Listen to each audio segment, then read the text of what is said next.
తాకట్లో ఉన్న మీ బంగారాన్ని విడిపించి ఆ రోజు ఆన్లైన్ రేటుకి కొంటాం. Sharma gold company. భారత సైనికులు ధైర్యానికి, త్యాగానికి, దేశభక్తికి నిలువెత్తు నిదర్శనం.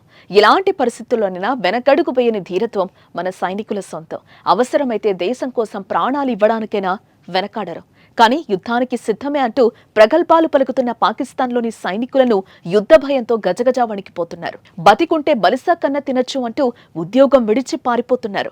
ప్రాణ భయంతో ఒత్తిడి తట్టుకోలేక ఇప్పటికే 4500 మంది సైనికులు, 250 మంది సైన్య అధికారులు పాక్ సైన్యానికి గుడ్ బై చెప్పేసినట్టు కథనాలు వెలువడుతున్నాయి.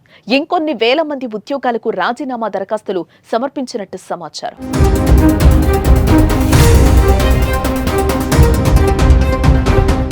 అంతెందుకు, ఇలాంటి సమయంలో సైన్యానికి ధైర్యం నూరుపోసి కథన రంగంలో దిగాల్సిన పాక్ ఆర్మీ చీఫ్ మునీర్ పత్తా లేకుండా పారిపోయాడు కదా.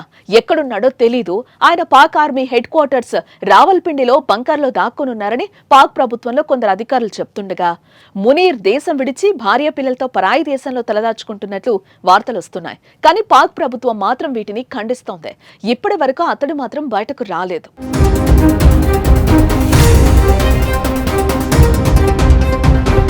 భారత్తో యుద్ధ మేఘాలు కమ్ముకున్న వేళ ముందడుగు వేయాల్సిన సైన్యంలోనే తిరుగుబాటు మొదలవడం ఆ దేశాన్ని మరింత ఆందోళనకు గురిచేస్తోంది. అందుకే సైన్యంలో స్థైర్యాలు నింపేందుకు inter services public relations DG manager general Faisal Mohammad Malik ను రంగంలోకి దించారు. రక్షణ పరంగా పాక్ ప్రధాని, రాష్ట్రపతులకు సలహాలు, పాక్ సైన్యం, ఇతర దర్యాప్తు, ఇంటెలిజెన్స్ సంస్థల్ని సమన్వయం చేసేలా అసీం మాలిక్ కు పాక్ ప్రభుత్వం ఎన్ఎస్ఏ అడ్వైజర్ గా అదనపు బాధ్యతలు అప్పగించింది. ఆయన ఆన్ డ్యూటీలో వచ్చేశారు. పాక్ సాయుధ బలగాలు మనోబలం కోల్పోవద్దని, దేశానికి విశ్వాస పాత్రుడుగా ఉండాలని మాలిక్ రాసిన లేఖ వెలుగులోకి వచ్చింది.